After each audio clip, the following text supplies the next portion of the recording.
Boa noite, irmãos, graça e paz a todos. Eu estou muito feliz de poder retornar aqui, esse púlpito, e por essa razão eu deixo aqui registrada a minha gratidão a Deus e também ao nosso pastor pela confiança de nos emprestar na sua ausência.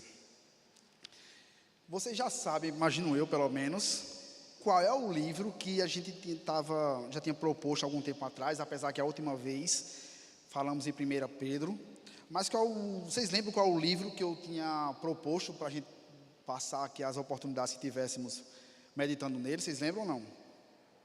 Hã? Alguém se acha Gálatas, né? Exatamente, vamos lá para Gálatas. Para quem está nos acompanhando pela primeira vez hoje, o livro de Gálatas é um livro que a gente já está aqui trabalhando, pensando, desde alguns anos, inclusive, acho que antes da pandemia, eu posso estar enganado, e conversamos, pensei que todas as vezes o pastor me convidasse, estaria meditando nessa passagem, na verdade, nessa carta de Paulo até os Gálatas. Então hoje a gente já caminhou os capítulos 1 e capítulo 2 e vemos os primeiros versículos do capítulo 3, mas ainda assim não terminamos ele, por isso eu lhe chamo para abrir em Gálatas, já deve estar aberto, né? Gálatas capítulo 3, tá? O trecho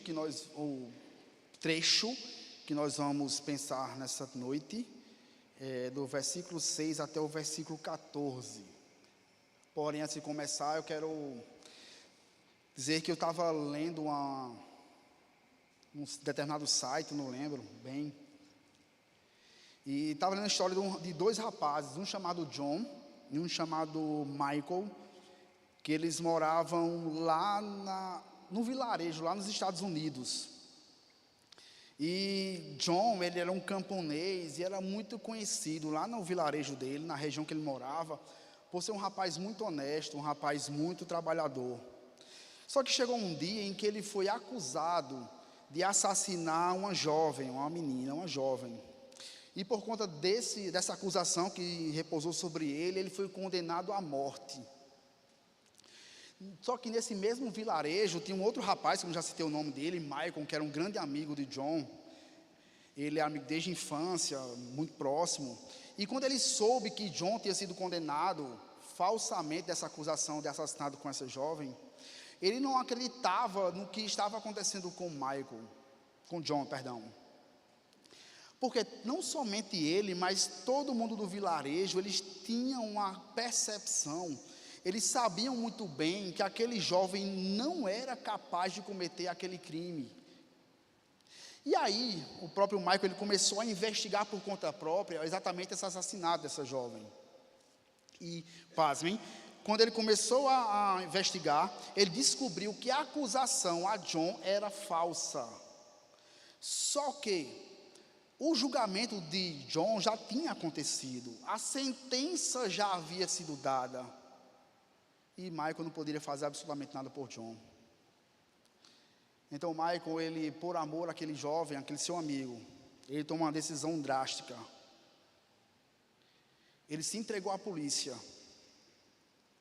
como sendo o verdadeiro assassino, pedindo para que fosse condenado no lugar do seu amigo. E aí, obviamente, com as provas em mãos, o Michael foi levado exatamente à cadeira elétrica e John foi liberado. Óbvio que depois dessa atitude dele, John ficou eternamente grato pelo sacrifício que Michael realizou. E nunca mais esqueceu o seu amigo que salvou a sua vida. E a partir de então, a vida de John foi exatamente para honrar a memória do seu amigo. Eu acho que essa história tem um pouco do que a gente vai estudar aqui essa noite. E por essa razão, eu quero já começar, antes até mesmo de orar, um pouco mais na frente estaria orando, relembrando de que já falamos a respeito dessa carta de Paulo aos Gálatas, E que Paulo estava muito decepcionado com essa turma a quem ele escreveu essa carta. Por que Paulo estava decepcionado com os Gálatas? Porque os Gálatas deram ouvidos a falsos mestres que adentraram nas igrejas da Galácia, que era uma região, e mesmo que eles fossem catequizados, fossem ensinados, doutrinados na sã doutrina, no evangelho que Paulo pregou, os judaizantes legalistas, que foram esses homens que adentraram nas igrejas da Galácia, eles retornaram, mudaram a cabeça dos Gálatas aos pontos de eles acreditarem agora nesse novo evangelho que os falsos mestres ensinaram. Uma das coisas que esses falsos mestres ensinavam era que era importantíssimo para a salvação um retorno aos tradicionais rituais judaicos. E dentre eles, tinha um especificamente que era muito forte naquela época, que era exatamente o cumprimento da circuncisão. E aí o que Paulo está fazendo ao escrever essa carta é exatamente defendendo todo o seu ensino sobre a salvação, que está única e exclusivamente na figura de Jesus Cristo. Coisa que para aqueles homens, os falsos mestres, não bastava depositar sua esperança e confiança em Jesus. Precisava fazer uma outra coisa, nesse caso, os rituais judaicos e a circuncisão. É aquilo que nós conhecemos por fazer obras. E aí nesse período, as igrejas da Galácia, os crentes da Galácia, já estavam tendo as suas mentes fomentadas por esse falso evangelho, ao ponto em que eles estavam caminhando a apostatarem da fé. Mas Paulo mesmo vai falar, se não me engano, no versículo 6, que essa apostasia ainda não tinha sido concretizada. No capítulo 3, especificamente, nós encontramos um apelo de Paulo. Na verdade, uma defesa de Paulo, uma lembrança de Paulo. O que eu quero dizer com isso? O capítulo 3 inteiro, Paulo está fazendo com que aqueles crentes da Galácia, que se converteram a Jesus, que agora estavam acreditando em outras coisas, pudessem colocar a mão na cabeça, a mão na consciência e lembrar do encontro verdadeiro que eles tiveram com Jesus Cristo. Ele quer trazer à memória as experiências pessoais que aqueles crentes tiveram com Deus através de Jesus Cristo, como por exemplo a transformação de vida, o novo nascimento que foi operado pelo Espírito Santo. E essas coisas aconteceram simplesmente pela fé que eles depositaram em Jesus. E que essas experiências para eles deveria ser mais do que suficiente para que eles desprezassem esse falso ensino que estavam aceitando naquele momento. É por essa razão que os primeiros 5 versículos do capítulo 3, Paulo faz algumas perguntas retóricas. Olha só, a primeira está lá no versículo 1, na parte B. Se você puder acompanhar, volta só um pouquinho comigo aí, vai dizer lá. Diz assim, ó: quem vos fascinou a vós outros, ante cujos olhos foi Cristo Jesus, ou Jesus Cristo, exposto como crucificado.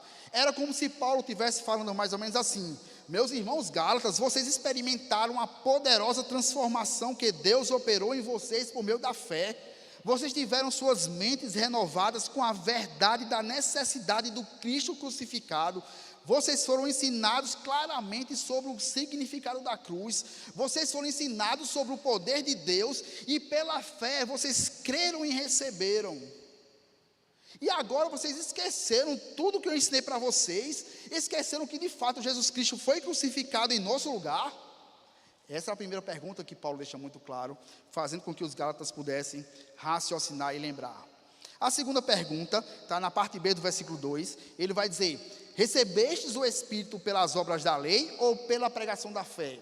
É como se dissesse mais uma vez: meus irmãos, vocês receberam o Espírito Santo depois que cumpriram algum ritual? Ou vocês receberam o Espírito Santo porque foram selados por ele através da fé? Naturalmente, os Gálatas reconheciam que aquilo não era, né? Mas é uma pergunta retórica.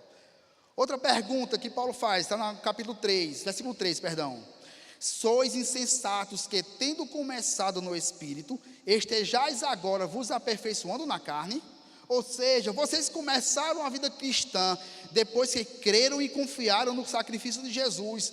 Por que vocês agora estão cheios de orgulho, pensando que progrediram na fé, porque vocês fazem ou deixam de fazer algumas coisas? Não é assim que o Espírito Santo opera em vocês. Quarta pergunta, está no capítulo 4. Terá sido em vão que tantas coisas sofrestes, se na verdade foram em vão? Eu acho que a melhor ideia do versículo 4, eu até falei no dia que estávamos aqui, a pergunta mais ou menos correta, da maneira correta de interpretar seria: terá sido em vão tantas coisas que vocês experimentaram? E aí pode remeter-se às bênçãos que eles receberam através de Jesus Cristo, tais como a proclamação pública do Evangelho, ou como eles foram ensinados diuturnamente sobre isso. Pode ser também o recebimento do Espírito Santo, e foram confirmados e selados pelo Espírito através da fé. Por isso que Paulo está dizendo assim: vocês experimentaram tudo isso em vão? Será que a comunhão que vocês tiveram com Deus não valeu de nada? Isso foi mais uma pergunta que Paulo estava fazendo. E a quinta e última pergunta que ele faz está exatamente no versículo 5, que diz: aquele, pois, que vos concede o Espírito e que opera milagres entre vós, porventura o faz pelas obras da lei ou pela pregação da fé? Era como se dissesse: Deus lhes deu muitas bênçãos. Você acha que vocês receberam essas bênçãos pela obediência da lei, porque vocês são bonzinhos demais, ou é fruto da fé? E obviamente, é uma pergunta retórica, como eu falei, ela é fruto da fé. E se é fruto da fé, como é que vocês, Gálatas, querem se afastar da fonte inesgotável de todas as bênçãos que é Deus? Esses são os primeiros argumentos que Paulo traz, para que eles possam relembrar de tudo que vivenciaram com Cristo e com o próprio Deus, através de Jesus, pela fé, tá? E aí, depois de fazer isso, depois de lembrá-los que a salvação e a justificação, ela vem pela fé, agora Paulo, a partir do versículo número 6, ele quer usar a própria Escritura para defender os seus ensinamentos, em contrapartida com o que aconteceu exatamente com os judeus, com os judaizantes legalistas. E Paulo vai utilizar uma figura que é muito importante para os judeus, que é a figura de Abraão. E que o próprio Abraão, ele foi justificado por Deus mediante a fé. E que o que aconteceu com Abraão lá atrás era o que Paulo já pregava lá na frente. A essência do Evangelho é exatamente a mesma, ou seja, alguém é justificado pela fé e não pelos rituais judaicos ou pelas obras. Tem uma pergunta que normalmente eu já escutei diversas vezes, e até faço vez por outra algumas pessoas que eu estou compartilhando da palavra. A pergunta é mais ou menos assim: como é para você, na sua concepção, como é que as pessoas do Velho Testamento eram salvas? Hoje nós sabemos, temos a clara convicção de que nós somos salvos mediante a fé em Jesus. Mas no Velho Testamento, como é que o povo era salvo? E aí é exatamente um pouquinho do que Paulo está querendo dizer aqui. Vamos provar para esse povo como é que o povo era salvo também no Velho Testamento. Então essa é exatamente uma das questões que Paulo vai deixar aqui muito claro nessa passagem, do versículo 6 até o versículo 14. E aí, vamos ler, em seguida eu faço a oração e a gente já realmente começa de vez, tá bom? Acompanhe comigo a leitura, capítulo 3, versículo 6 até o 14, diz assim: é o caso de Abraão, quem creu em Deus, e isso lhe foi imputado para a justiça. Sabei, pois, que os da fé é que são filhos de Abraão.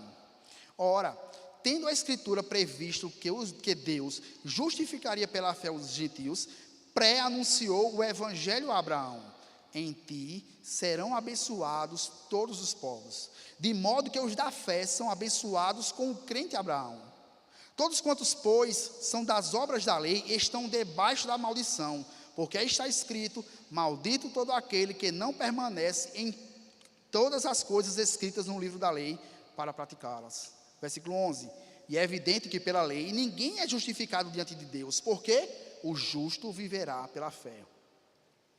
12: ora, a lei não procede da fé, mas aquele que observar os seus preceitos, por eles viverá. Cristo nos resgatou da maldição da lei, fazendo-se ele próprio maldição em nosso lugar, porque está escrito: maldito todo aquele que for pendurado no madeiro, para que a bênção de Abraão chegasse aos gentios em Jesus Cristo, a fim de que recebêssemos pela fé o Espírito prometido. E aí eu quero orar, para que a gente comece de fato no texto bíblico.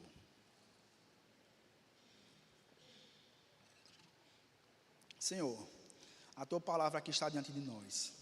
O meu grande pedido ao Senhor é que o Senhor possa nos orientar, nos ajudar na compreensão dessa palavra, desse texto. Que o Senhor possa nos edificar, nos instruindo em tudo que haveremos de fazer aqui. Abre nossos corações e nossas mentes para o louvor do Teu próprio nome e a edificação nossa. Te oro em nome de Jesus. Amém. Irmãos, quero destacar logo o meu primeiro ponto, que é Abraão e a justificação pela fé. Ela vai do versículo 6 até o versículo 9, tá? Para a gente não fazer a leitura novamente, eu vou partindo, caminhando versículo a versículo. O versículo 6, quero fazer a leitura dele novamente, diz assim, ó: é o caso de Abraão que creu em Deus e isso lhe foi imputado para a justiça. A primeira coisa que talvez salte aos seus olhos, dentro das coisas que eu já falei, é que existe uma palavra chamada justificação que não é muito comum no nosso meio. Eu digo nosso meio no evangelho como um todo, tá? E seja você que nos visita hoje, seja você que está na caminhada ainda no comecinho do discipulado, algumas pessoas estão no processo de transferência de outras, não estão habituados. Mas eu entendo que é importante a gente dar o primeiro passo nessa explicação, tá? Muitas pessoas têm a compreensão ou um achismo de que no processo da conversão foi simplesmente assim: eu aceitei Jesus e acabou, ficou por isso mesmo. Não existe mais nada acontecendo no meio espiritual, no mundo espiritual. Porém, algumas coisas elas acontecem para que chegue até lá e depois que aconteça a conversão. No meio reformado tem uma expressão chamada Ordo Salutis, que nada mais é do que uma chamada ordem da salvação. Nada mais é do que um processo que é realizado no coração do cristão, que vai desde a predestinação, como nós acreditamos, e ele passa pelo chamado eficaz, ele passa pelo arrependimento, ele passa pela adoção, ele passa pela perseverança, pela santificação, até chegar na glorificação. Só que nesse meio aqui tem exatamente um negócio chamado justificação, que é o momento em que o novo convertido, ele é declarado justo diante de Deus. E você deve saber muito bem que todo aquele que não está unido a Cristo, ele está debaixo da condenação e da sua culpa. Alguém que não está unido a Jesus, a sua condição é de alguém que é desobediente, separado de Deus, inimigo da cruz de Cristo. Efésios e Romanos vão deixar isso muito claro nas suas passagens lá. Por que isso acontece? Porque recaía sobre nós, sobre a humanidade, a obrigação de cumprirmos cabalmente toda a lei. Nós deveríamos cumprir a lei integralmente, de A até Z. Só que nós sabemos, irmãos, que seja por palavras, por pensamentos, por atos, é impossível que nós cumpramos ela, venhamos a cumprir cada uma delas. E como não há um cumprimento de toda a lei, cabe aos transgressores, ou seja, nós, uma punição. Assim como acontece nas leis civis: se você comete um crime, você vai pagar por ele. Pelo menos na teoria deveria ser assim, né? Quem rouba tem que ser punido, quem sequestra vai pagar pelo que fez, quem roubou os cofres públicos deveria estar preso. E naturalmente Deus estabeleceu leis para que fossem cumpridas e que fossem exatamente levadas a sério cada uma delas. Só que nós quebramos essa lei, como eu já falei. Por exemplo, se alguém já mentiu alguma vez na vida, acabou, não tem mais o que fazer, está condenado. Se alguém já dá um pouco mais antigo, pegava o chocolate lá nas brasileiras, por exemplo, também está condenado. Se a gente coloca outras coisas como dinheiro, como família, trabalho, no lugar de amar a Deus acima de todas as coisas, já está condenado. E essas pessoas e nós, se cometemos pecados, seja 1, seja 1 milhão, devemos ser condenados à morte eterna. Aí a pergunta, obviamente, pode surgir mas o que tem isso a ver com o texto que a gente acabou de ler? Vou explicar mais uma vez. Os falsos mestres, aquele que eu citei no comecinho atrás, eles eram judeus legalistas. Só que eles ficavam se pabulando, eles ficavam se achando demais, ficavam se amostrando porque eram descendentes de Abraão. Eles sempre defendiam de que, pelo fato de eles serem judeus, fazia com que eles fossem melhor do que qualquer um tipo de povo. E achavam que Deus os aceitaria por eles serem descendentes de Abraão. Era como se fosse uma espécie de casta superior. E qual é a bronca em achar exatamente isso? É que eles achavam que, por serem descendentes de Abraão, isso era suficiente para que eles fossem salvos, que Deus os aceitaria dessa forma. E a argumentação de Paulo aqui no capítulo 3, a partir do versículo 6, é exatamente contrária a essa ideia. É exortar os Gálatas que o próprio Abraão, a quem eles têm como pai deles, ele foi salvo pela fé, nunca que foi salvo pelo cumprimento da lei.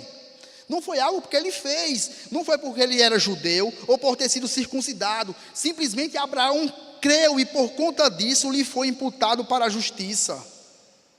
O próprio trecho deixa claro, versículo 6, que não foi porque ele obedeceu a alguma coisa, mas porque ele creu. Até porque, quando ele recebeu essa promessa de Deus aqui, que a gente vai ver um texto um pouco mais na frente, a lei do cumprimento dela não tinha nem sido dada ainda. Numa linha do tempo, deixa eu ver se eu joguei aqui. Numa linha do tempo, em Gênesis 15, 16, você vai ver que Abraão, ele creu no Senhor e isso lhe foi imputado para a justiça. Vocês lembram da história, né? Deus chama Abraão para sair da sua terra, um dos caldeus, para ir para uma terra onde Deus haveria de lhe mostrar onde era. E a partir disso, Deus promete a Abraão que faria dele, a partir dele, uma grande nação e as famílias seriam abençoadas. Abraão crê e isso a partir disso ele foi justificado por Deus. E aí o tempo passa e lá no capítulo 17, deixa eu jogar aqui, versículo 9 até o 11, é que a lei foi instituída. Estima-se que aproximadamente 14 anos depois dele ter sido imputado, ter sido justificado, é que a lei foi instituída. E aí está lá. Disse mais a Deus a Abraão: guardarás a minha aliança, tu e a tua descendência, no decurso das suas gerações. Esta é a minha aliança que guardareis entre mim e vós e tua descendência. Todo macho entre vós será circuncidado. Circundareis a carne do vosso prepúcio, será isso por sinal da aliança entre mim e vós. Então o argumento que os falsos mestres tinham lá, usavam de que Abraão seria um modelo de salvação, de circuncisão, não faz sentido algum. E aí vale a pena destacar um termo que está tanto em Gênesis como está em Gálatas, a palavra imputado, para dar mais ênfase ao que quer dizer, ele significa acreditar na conta de alguém. Lá em Romanos, deixa eu ver se eu coloquei. Lá em Romanos é uma expressão parecida. Olha só, Romanos 4,11, já está aí, né? Tá. E recebeu o sinal da circuncisão como selo, ou seja, como uma marca da justiça da fé, que teve ainda incircunciso, ou seja, sem a circuncisão, sem essa marca, para vir a ser o pai de todos os que creem, embora não circuncidados, a fim de que lhes fosse imputado para a justiça. A ideia aqui de Paulo é deixar muito claro que quando a justiça de Deus ela é creditada na conta de alguém, os pecados dessa pessoa deixam de ser registrados e o histórico dessa pessoa passa a ser limpo, ou seja, não existe mais julgamento e condenação para essas pessoas. Não é à toa que, cadê? Deixa eu voltar aqui. Que Romanos 8, cadê? Romanos 8 vai dizer: agora, pois, já não há mais nenhuma condenação para os que estão em Cristo Jesus, porque os seus pecados foram perdoados, não existe mais condenação para essas pessoas, o histórico dessas pessoas está limpo. E aí, depois que Paulo fala sobre Abraão, dizendo que é contrário o ensino dele aos dos falsos mestres, ele arremata exatamente com a frase do versículo 7, ele vai dizer: sabeis, pois, que os da fé é que são filhos de Abraão. Lembra que eu falei agora há pouco, acabei de falar, de que os judeus achavam que por serem judeus, eles tinham Deus tinha um amor especial por eles. Acabei de falar sobre isso, que eles se achavam uma casta superior às demais, que pelo fato de eles serem judeus, isso lhes garantia a salvação. Falei agora há pouco isso. Paulo está fazendo exatamente o desfazimento, existe essa palavra, né? Desfazimento que eles estavam ensinando. É como se Paulo estivesse dizendo a eles: vocês ficam achando que são alguma coisa porque são descendência de Abraão, mas deixa eu lhes lembrar uma coisa que é verdade para vocês: os verdadeiros filhos de Abraão não são os que nasceram em Israel, ou até mesmo aqueles que fazem parte da nação. Ser filho de Abraão não tem nada a ver com descendência ou nacionalidade. Até porque no versículo 7 ele vai dizer, vai ter uma expressãozinha chamada assim, os da fé. E os da fé significa aquele que é controlado pela fé, aquele que deposita sua confiança no Messias. E isso ele se aplica não somente a judeu, mas a qualquer pessoa. Paulo não está falando sobre descendência de Abraão, ou aqueles que são de Israel, ou circuncidados. Ele diz assim, os da fé.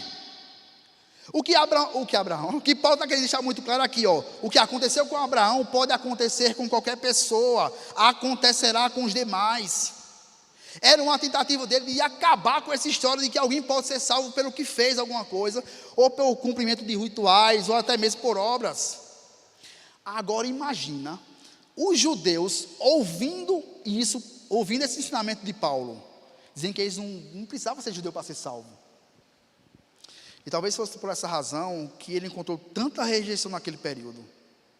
Porque eles sempre foram ensinados, desde quando eles chegaram, que a salvação se dava pelo cumprimento dos rituais e através da circuncisão para alcançar o perdão divino. E na cabeça daqueles homens, dos legalistas, possivelmente tinha uma pergunta: como é que esse povo que não é judeu se acha com o direito de serem chamados filhos de Abraão? Que o verdadeiro filho de Abraão somos nós, somos judeus, que cumprimos os rituais, somos circuncidados. E a resposta de Paulo para eles é simplesmente pela fé. É como se ele dissesse: você pode ter nascido em Israel, você pode ter nascido no Brasil, no Iraque, na Indonésia, no Japão, nos Estados Unidos. Não importa a nacionalidade, não importa onde você nasceu, não importa se você é da religião judaica, para mim pouco importa. O que importa, pouco importa na verdade, é se você foi circuncidado ou não. Por quê? Porque o perdão de Deus, ele não está ligado a cumprimento de lei, não está ligado a obras que a gente faz, até porque sempre foi exigido, já falei agora há pouco, que você cumprisse 100% dela. Se você caísse em um pecado só, acabou, não tinha mais o que fazer. Tem um texto em Romanos, coloquei aqui, só a citação, deixa eu ver aqui. Eita Jesus, me atrapalhei aqui. É em Romanos 2. Romanos 2, abre lá, por favor. Deixa marcado aí em Gálatas, dá um pulinho lá em Romanos 2, versículo 26 até o versículo 29, que a gente vai poder observar que não tem nada a ver com obras, nada a ver com o seu status social, nada a ver com dinheiro, fama, nada disso. Romanos 2, 26 até o 29. Diz assim, ó: se, pois, a incircuncisão, ou seja, alguém que não é judeu por natureza, ou seja, um gentil, observa os preceitos da lei, não será ela porventura considerada como circuncisão? Ou seja, se ele cumpre a lei, ele não é um filho de Deus? Aí continua, 27. E se aquele que é incircunciso por natureza cumpre a lei, certamente ele te julgará a ti, que não obstante a letra e a circuncisão, és transgressor da lei. O que isso quer dizer? Se alguém consegue cumprir toda a lei, ainda que não seja judeu, ele é quem julgará um judeu que quebra a lei. Daí ele conclui o raciocínio no versículo 28 e 29. Porque não é judeu quem o é apenas exteriormente, ou seja, marcado na pele, circuncidado, ou pelo que faz, ou pelo que deixa de fazer. Nem é circuncisão a que é somente na carne. Porém judeu, ou seja, o filho de Abraão, filho de Deus, aquele que o é interiormente. E circuncisão, a que é a do coração, no espírito, não segundo a letra, e cujo louvor não procede dos homens, mas de Deus. Ou seja, a marca que você faz na pele, que os judeus faziam na pele lá no passado, ela não é determinante para a salvação coisa alguma. Assim como também não acontece com o batismo. Muitos de nós já foram batizados, mas o batismo não quer dizer que você é salvo. Ele não garante salvação. E aí, em cima disso, eu tenho uma aplicação que eu acho que combina com o que a gente está pensando aqui. A gente sabe que filho de peixe, peixinho é. Nós sabemos que filho de leão, leãozinho é. Gato, gatinho é. E filho de crente? Pode ser que não seja crente. Filho de cristão? Pode ser que não seja cristão.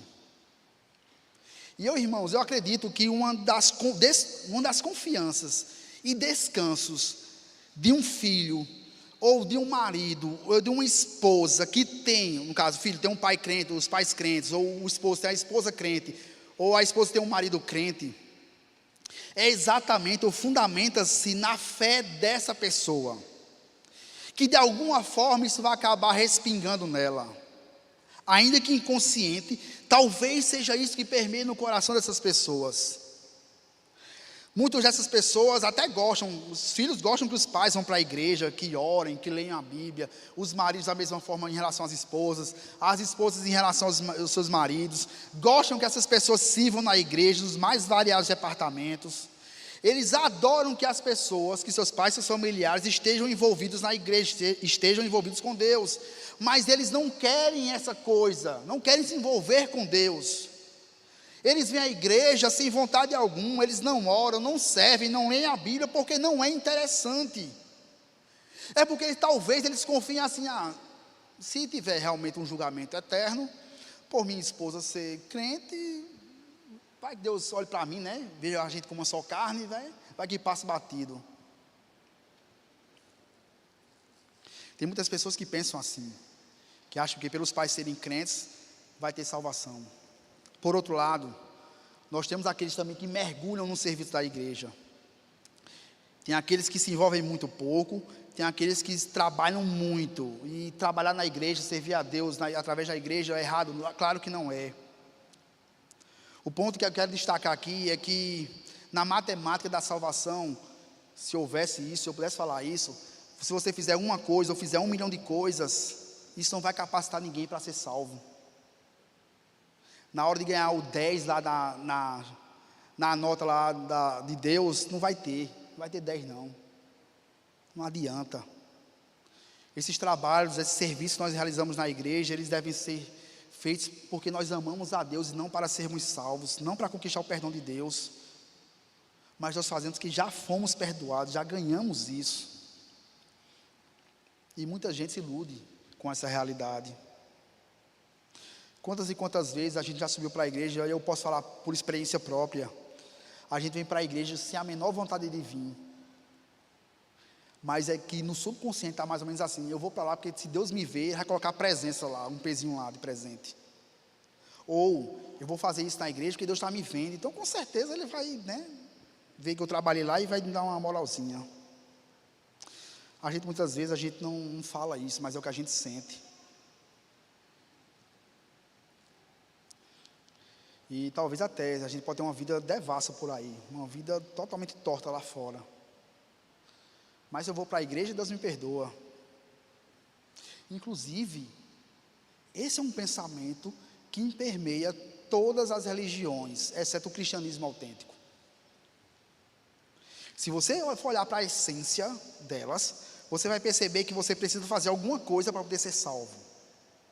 Eu tenho aqui um pequeno exemplo, você já deve ter visto, vocês chegaram a ver por completo, mas eu trouxe um exemplo de um documento oficial de uma determinada religião, vocês vão ver, eu não vou falar não, vocês vão ver aqui, num site oficial, dessa determinada religião, onde eu fiz uma pesquisa lá e tinha exatamente isso lá. Para não dizer que é minha mentira, depois você vem aqui e eu passo para vocês o link novamente, para eles, tá?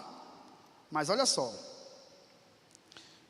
o Santo Concílio ensina, apoiado na Escritura, na Sagrada Escritura e na tradição, ou seja, não é nem só a Escritura, já tem a tradição no meio aqui, que esta igreja, trazendo para si mesma a responsabilidade peregrina na terra, ela é necessária para a salvação. Ou seja, se você estiver na Congregacional Zona Sul, esse não é nosso documento não, tá? Um exemplo, se você fizer parte da igreja Congregacional Zona Sul, você está salvo. É mais ou menos isso aí que está querendo dizer, que essa igreja é necessária para a salvação. É por isso que não se podem salvar aqueles que, não ignorando que Deus, por Jesus Cristo, fundou a igreja, tem aqui, como necessária, se recusam a entrar nela ou a nela perseverar. É o que está aqui. Se observar o site oficial lá, tá? Eu trouxe apenas um exemplo, mas se você for olhar nas mais variadas religiões, a essência é a mesma. você vai contribuir, você vai fazer alguma coisa, tem que sempre se batizar, seja lá o que for.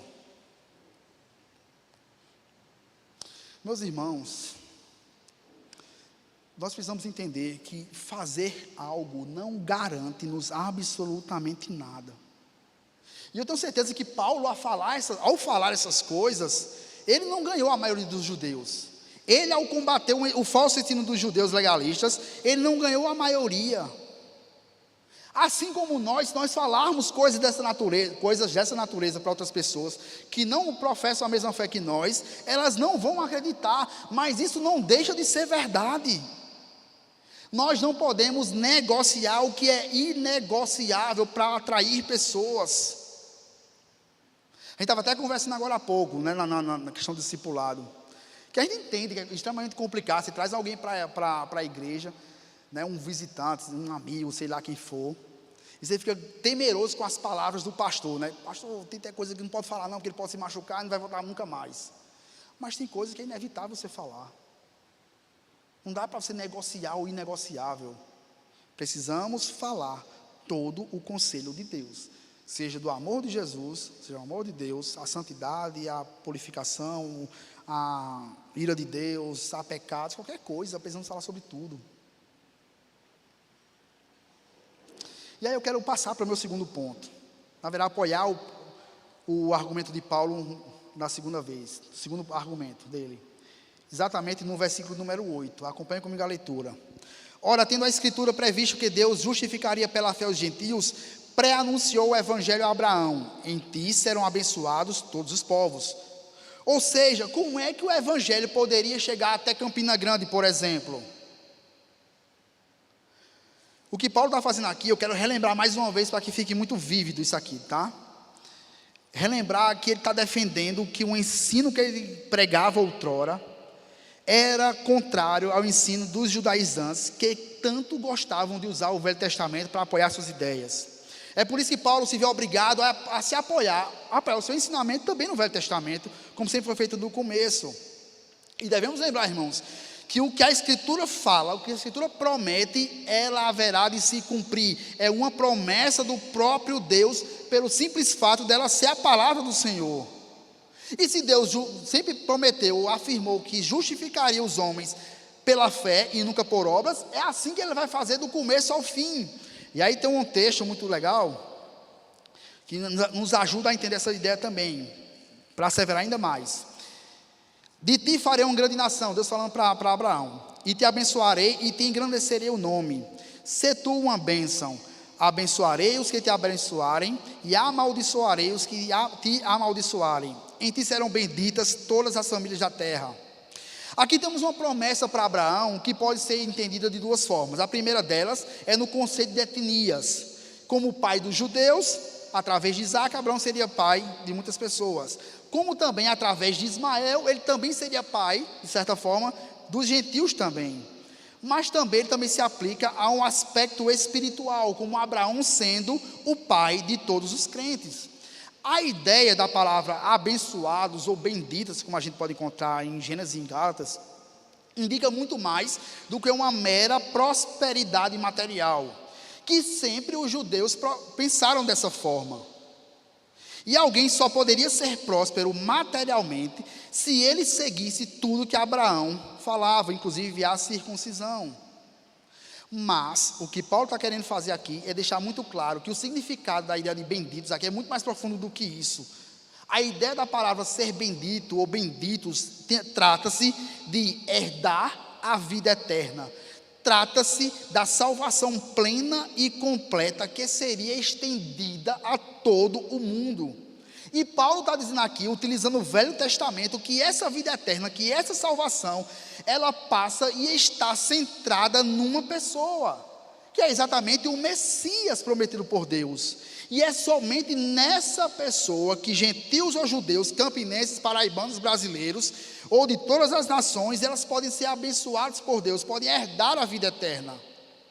Tanto que a expressão em ti que Abraão utiliza aqui, ela não se refere a Abraão, mas se refere ao Messias. E essa preciosa doutrina, ela foi anunciada a Abraão, ou foi pré-anunciada como evangelho a Abraão, está no versículo número 9, deixa eu passar aqui. Passou? Não. Aqui vai. Olha o que o versículo 9 vai dizer. De modo que os da fé são abençoados com o crente Abraão. A expressão são abençoados é para dizer que aqueles que recebem a vida eterna, como aconteceu com Abraão. Então todo mundo que vai receber a vida eterna aconteceu também com Abraão. Aconteceu com Abraão, acontece com aqueles também. Eita. É como se Paulo dissesse mais ou menos assim. Irmãos, a Escritura já tinha falado desde o Velho Testamento que os gentios, ou seja, os outros povos, eles também seriam salvos pela fé. Isso já tinha sido anunciado lá em Abraão, lá com Abraão, e não está restrito a Israel. A bênção da vida eterna que ele ganhou seria espalhado também a todas as nações, para aqueles que creem, que é o que João capítulo 3, versículo 16 vai dizer. Porque Deus amou o mundo de tal maneira que deu seu Filho unigênito para que todo aquele que nele crer não pereça, mas tenha a vida eterna. Mas ele continua, não satisfeito, talvez Paulo não satisfeito, ele continua, e ele usou a expressão chamada o crente Abraão, para deixar muito claro que não é o circuncidado Abraão que foi salvo pela fé, mas é o crente Abraão, porque ele creu. Você percebe que não tem outra qualidade aqui atribuída a Abraão, senão que ele creu? Ele usa somente a fé. E se aqueles homens, os falsos mestres, os judeus, os judaizantes legalistas, usavam como muleta as obras de Abraão, assim como muitos utilizam as suas próprias obras como muleta para serem salvos, nós que somos cristãos genuínos, nós nos apoiamos na obra redentora de outra pessoa, Jesus Cristo. E aí, depois de expor essas verdades, Paulo parte agora para um argumento, para um momento mais rude. Ele é um pouco mais bruto no nosso linguajar. Ele já tinha sido rude com os Gálatas por 2 vezes. A primeira delas está no capítulo 1, versículo 10, onde ele vai dizer assim, porventura procuro eu agradar o favor dos homens ou de Deus? É como se dissesse assim, eu não estou preocupado com o que vocês vão pensar sobre mim não, tá? Minha preocupação é agradar a Deus. Então Paulo deu uma alfinetada logo no começo do seu capítulo. E uma segunda vez, que é essa exatamente agora, que ele dá essa segunda alfinetada, que é exatamente o meu segundo ponto. Eu coloquei aqui para ficar menor, mas se alguém não está em Cristo, essa pessoa é maldita, e não sou eu que estou dizendo não, tá? Observe o que o versículo 10 vai nos informar aqui. Todos quantos, pois, são das obras da lei, estão debaixo da maldição, porque está escrito, maldito todo aquele que não permanece em todas as coisas escritas no livro da lei, para praticá-las. No versículo 10, versículo 11, Paulo vai utilizar 2 versículos, eu vou colocar aqui agora, tá? No versículo 10, ele faz uma citação de Deuteronômio 27 e 26, onde vai dizer, maldito aquele que não confirmar as palavras desta lei, não as cumprindo, e todo o povo dirá, amém. A expressão aqui, maldito, significa uma desaprovação da parte de Deus, mas essa desaprovação não é uma mera desaprovação com alguém que não gosta de alguma coisa, é alguém que foi e será condenado com sofrimento no juízo eterno. Mas por que é que Paulo e Deuteronômio 27 estão dizendo que maldito é aquele que não permanece na lei toda? É aquilo que eu já falei, porque algumas pessoas achavam que pelo cumprimento dela, pela observância, pela guarda da lei, poderiam ser salvos, mas eles não podem ser salvos porque não conseguem cumprir todas elas, e por essa razão são malditos. Mas por que essas pessoas são malditas? Porque foi assim que Deus estabeleceu. E aí eu quero que você entenda com muito cuidado o que eu vou falar agora, tá? Se fosse possível alguém ser salvo por 2 caminhos, o primeiro seria pelo cumprimento perfeito da fé, e o segundo pelo cumprimento perfeito da lei, e o segundo pela fé. Porém a lei, nós sabemos que é altamente exigente, porque ela reflete a santidade de Deus. Ela é uma lei perfeita, exatamente porque o Senhor é perfeito, é exatamente o que o Salmo 19 vai nos dizer. Só que o problema não está na lei, o problema está em quem precisa cumprir a lei, porque temos que cumprir cada item dela, sem nenhuma exceção.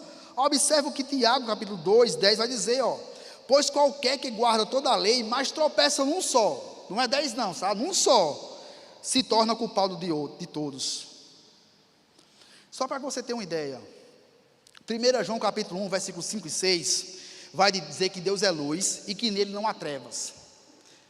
E o texto continua dizendo que se dissermos que estamos em Deus, ou estamos em Cristo, e não amarmos nossos irmãos, nós estamos mentindo. Ou seja, já foi uma lei que a gente quebrou.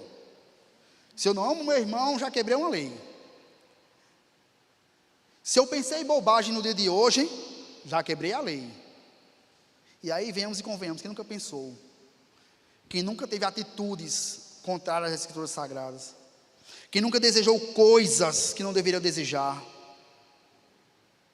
Isso é ser desobediente. Deus estabeleceu uma lei, você tem que cumprir. A gente não consegue cumprir, nós somos desobedientes. E é por essa razão que se torna impossível uma comunhão com Deus, uma vez que Ele é totalmente santo e Ele não tolera os pecados. E se Ele não tolera os pecados, Ele não tem aliança com pecadores. E esse é o grande drama da humanidade, porque todo mundo pecou. Todos nós temos desejos, vontades, sentimentos, ações impuras, ações corruptas. Romanos 1, versículo 29 e 31 vai mostrar a nossa realidade sem Deus, sem Cristo. Cheios de toda injustiça, malícia, avareza, maldade, possuídos de inveja, homicídio, contenda, dolo, malignidade, difamadores, caluniadores, aborrecidos de Deus, insolentes, soberbos, presunçosos, inventores de males, desobedientes aos pais, insensatos, pérfidos, sem afeição natural e sem misericórdia. Alguns a gente consegue perceber mais em nós, uns mais, outros menos, mas todos eles a gente faz. A gente já quebrou a lei e percebe que o que Paulo está fazendo agora em Romanos, ele não está apontando para pessoas distantes, não, está falando sobre a gente. Porque essa é a nossa realidade. Nós somos adoradores de nós mesmos, nós somos egoístas por natureza, nós somos amantes do prazer. E por conta dessa situação em que o homem se encontra sem Deus, é impossível que a gente volte a se relacionar com Ele. A nossa relação com Deus foi quebrada, foi desfigurada lá no Jardim do Éden com Adão e com Eva. E se Ele era o nosso representante, como Ele era o representante na humanidade, se o seu relacionamento com Deus foi quebrado, o nosso também foi quebrado. Isso espalhou-se por todos os homens.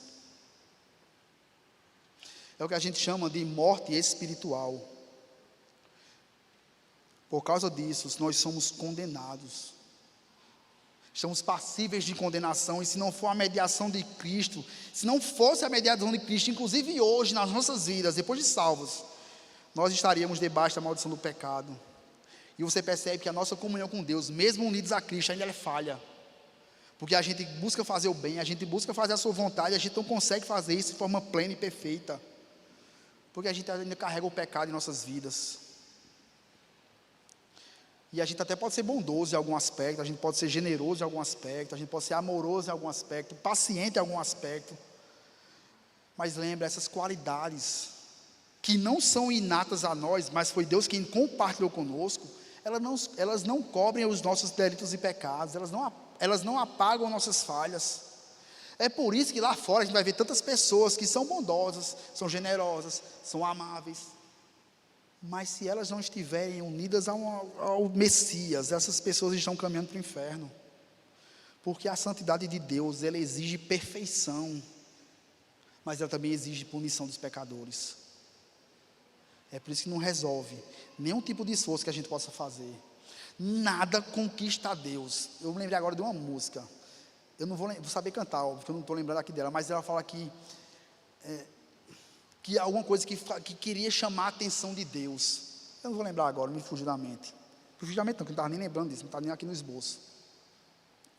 Mas a gente não tem como fazer isso. É por isso que Paulo está dizendo, você é judeu, parabéns, mas não resolve a salvação não. Você faz alguma coisa, pode fazer, mas não garante salvação. Você cumpre os 10 mandamentos, eu acho difícil, né? Mas se você cumpre, também não vai resolver. nada disso resolve.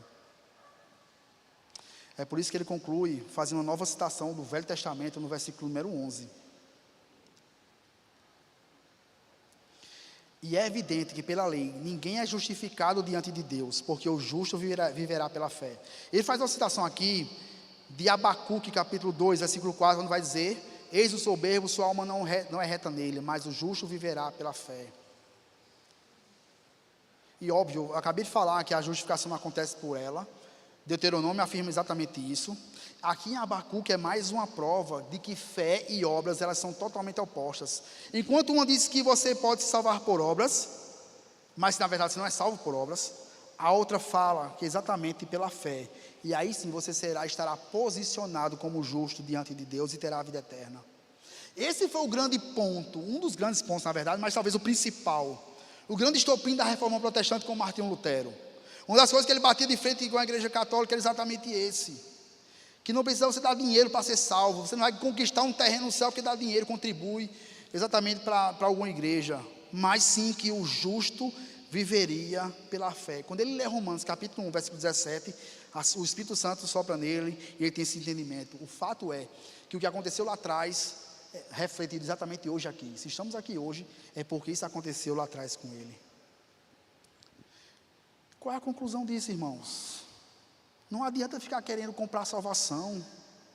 Não adianta querer ficar se envolvendo na igreja, mediante ações, boas obras, tentar comprar a Deus com dízimo, com serviço. Não adianta nada disso. Versículo 12, ele vai dizer: ora, a lei não procede da fé, mas aquele que observar os seus preceitos, por eles viverá.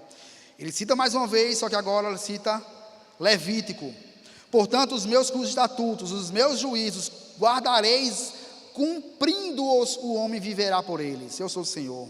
Ou seja, cumpra, que você vai viver para ele, vai viver por ele. Porém, cada pecado que você cometer vai ter uma transgressão contra você, vai ter uma condenação para você, vai ter uma maldição para você. E mais uma vez eu quero afirmar, só que com outras palavras: é desesperador para qualquer ser humano saber que seus pecados lhe condenam, ainda que ele faça qualquer tipo de coisa, não vai resolver os problemas, mas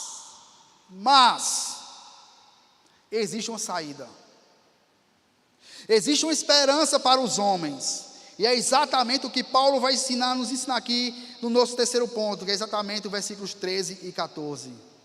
Jesus Cristo, Ele é a nossa esperança. Versículo 13 vai dizer: Cristo nos resgatou da maldição da lei, fazendo-se Ele próprio maldição em nosso lugar, porque está escrito: maldito todo aquele que for pendurado no madeiro.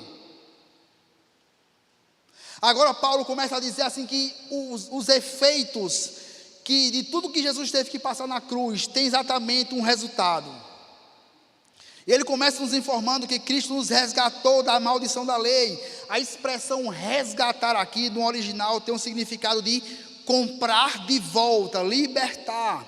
Normalmente era uma palavra que era utilizada na compra da liberdade do escravo. O escravo estava lá servindo a um senhor, alguém lá pagava para que aquele escravo fosse liberto e vivesse sua vida em liberdade. Isso acontecia em poucos casos, em alguns casos, mas acontecia. E o que Paulo está dizendo é: a nossa liberdade de não ficarmos presos a realizarmos rituais foi paga por Cristo, foi paga com o seu próprio sangue. Ele nos resgatou da maldição da lei. E se por conta do pecado, que é a quebra da lei, nós somos condenados à morte, Cristo pagou a nossa vida, a nossa dívida, perdão. Mais uma vez relembrando, Ele pagou com alto preço, não foi com dinheiro, não foi com ouro, não foi com carro, não foi com bens, mas foi com o seu próprio sangue. Ele nos redimiu desse destino final, tornando-se Ele mesmo maldição em nosso lugar. Mas eu quero fazer um adendo aqui, que eu acho muito importante.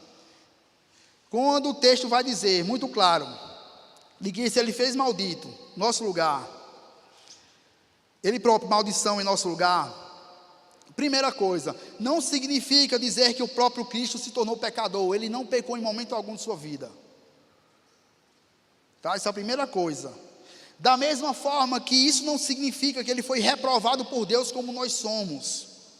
O que o texto está dizendo é que, por estarmos tão unidos a Jesus, de forma tão real, de forma tão plena, que o que aconteceu conosco, que aquilo que nós somos, pode ser dito com Ele, em relação a Ele, como se nós e Ele fôssemos as mesmas coisas.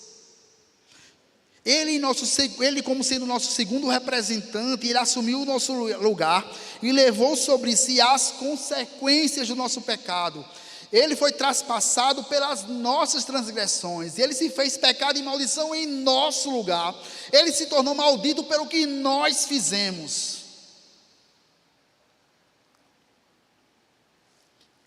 E aí tem mais uma citação do Velho Testamento que Paulo vai dizer. Então aquela parte que ele diz: está escrito, maldito todo aquele que for pendurado no madeiro. Essa é a expressão que está exatamente lá em Deuteronômio, capítulo 21 até o 23, eu vou pegar essa parte que está grifada: porquanto o que for pendurado no madeiro é maldito de Deus. Nos tempos antigos, quando um criminoso era executado, era comum o corpo daquele criminoso, ele ser pendurado num poste, uma espécie de árvore ali. E esse corpo ele ficaria até o dia seguinte, como uma expressão visível de que aquela pessoa foi rejeitada por Deus. Ele não se tornaria amaldiçoado por estar lá, tá? Mas o fato dele estar lá pendurado demonstrava que aquela pessoa foi amaldiçoada por Deus. Porém, queridos, a morte dessa forma, na cruz do Calvário, foi a maneira usada por Deus para nos reconciliarmos com Ele mesmo. Tem um autor chamado Champlin, na verdade tem alguns nomes antes, mas mais conhecido como Champlin. Ele vai dizer que a cruz planejada por corações que odiavam permanece até hoje como o meio mais eficaz de pôr fim ao ódio que o mundo jamais viu. Fabricada para o mal, ela liberta do mal. Feita do medo, ela os salva do medo. Jesus Cristo, o Filho de Deus, o inocente, Ele se tornou maldição por tomar os nossos pecados. 1 Pedro vai dizer que carregando Ele mesmo em seu corpo sobre o madeiro, os nossos pecados. Ele morreu em nosso lugar, Ele morreu em nosso favor. Por isso que quando a gente deposita a fé em Cristo, nós nos unimos verdadeiramente a Ele. Agora a sua obediência, a sua satisfação do seu sacrifício são aplicadas sobre nós. E eu deixo muito claro, volto a repetir, não foi nada que ele cometeu. Isaías 53 nos prova exatamente isso. E a gente sabe que você ser punido por alguma coisa que você fez é uma coisa, mas ser punido pelo que os outros fizeram é totalmente diferente. Não foi encontrado nada que maculasse o seu ser. Hebreus 7 vai dizer, deixa eu voltar aqui. Hebreus 7, 26 vai dizer: convinha um sumo sacerdote como este, santo, inculpável e sem mácula. 1 Pedro 1, 18 e 19: não foi mediante coisas corruptíveis como prata e ouro que fostes resgatados, mas pelo precioso sangue, como de cordeiro sem defeito e sem mácula, o sangue de Cristo. É por isso que agora, unidos a Ele, nós estamos quites com Deus. E aí eu quero trazer mais uma vez a figura dos judeus. Imagina os judeus agora, ouvindo que o Messias prometido por Deus foi pendurado no madeiro. Para eles é loucura isso.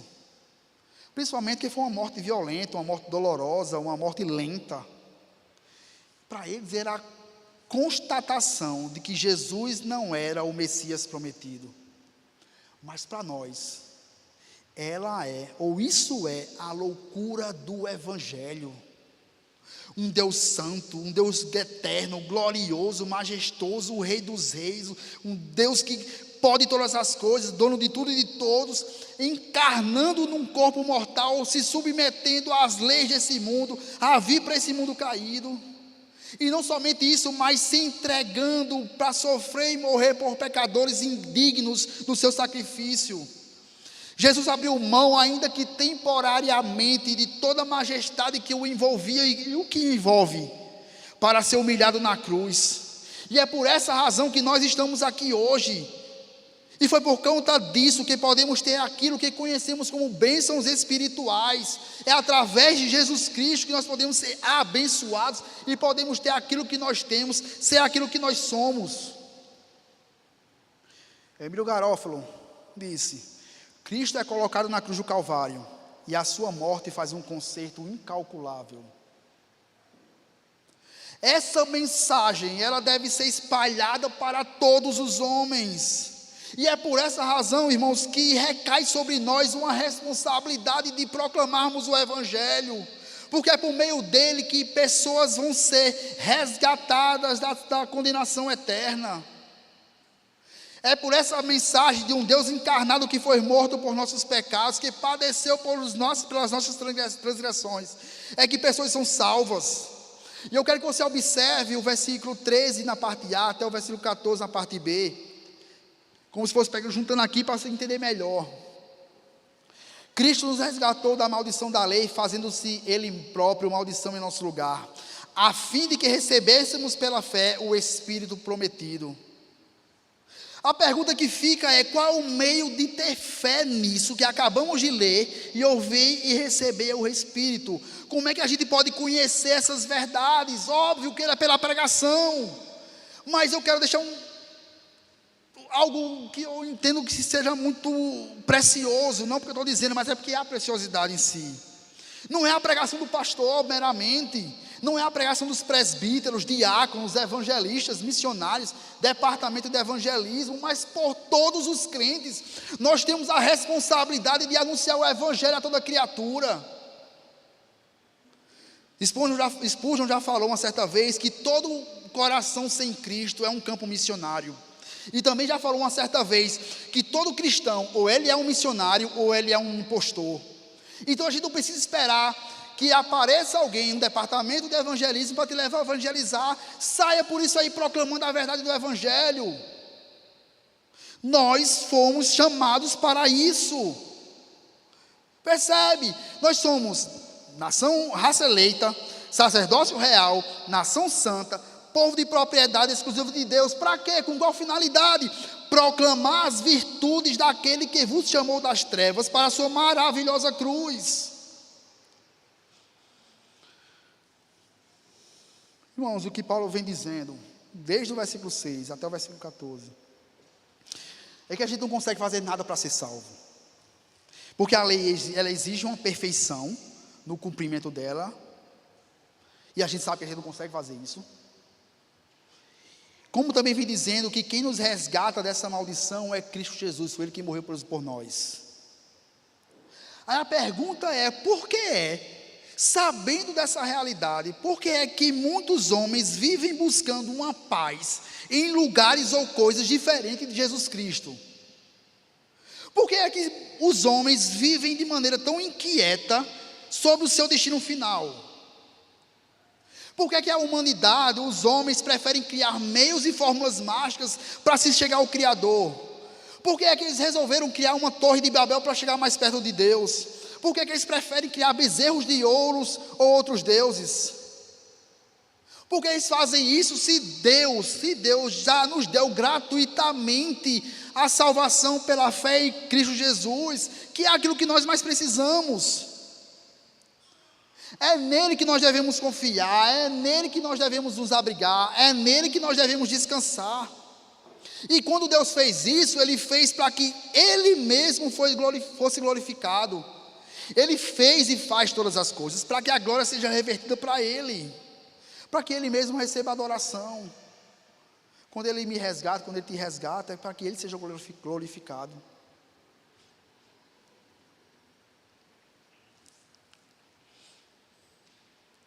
E se a gente entende que isso é uma verdade, por que a gente insiste em querer voltar a praticar obras com a ilusão de que esse serviço, que essas coisas vão nos salvar? Obviamente isso é uma pergunta retórica. E eu acredito que os Gálatas, né, ao pegarem essa carta que Paulo escreveu e ao lerem essa passagem, tiveram que engolir seco o que Paulo estava dizendo, porque não tinha argumento mais.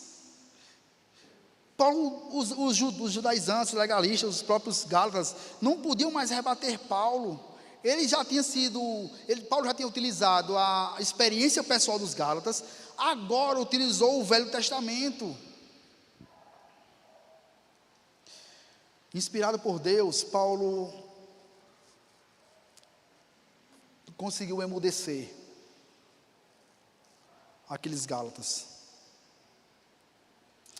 Abraão foi justificado pela fé, então não há desculpa. Os descendentes espirituais de Abraão também foram justificados pela fé.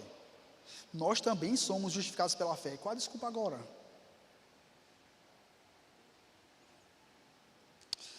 Eu não sei qual é a realidade no seu coração, né? Parece clichê, né? Eu não sei o que está passando, né? Não sei. Alguns eu conheço mais próximo, outros não. Eu sei como é a vida de vocês. Mas mediante o que Paulo deixa muito claro aqui em Gálatas 6,14, porque é evidente que não tem para onde correr. Ou se corre pelos pés de Cristo, meu irmão, ou infelizmente a condenação não acerta. Meu grande desejo é que o Espírito Santo tenha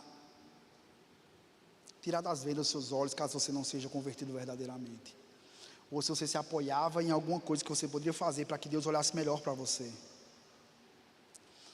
O meu grande desejo é que haja uma transformação de vida, haja arrependimento de pecados, e confiança e esperança, única e exclusivamente na pessoa daquele que se fez maldito na cruz do Calvário, no nosso lugar, por causa das nossas transgressões, por causa dos nossos pecados. Eu queria chamar o grupo de louvor aqui à frente.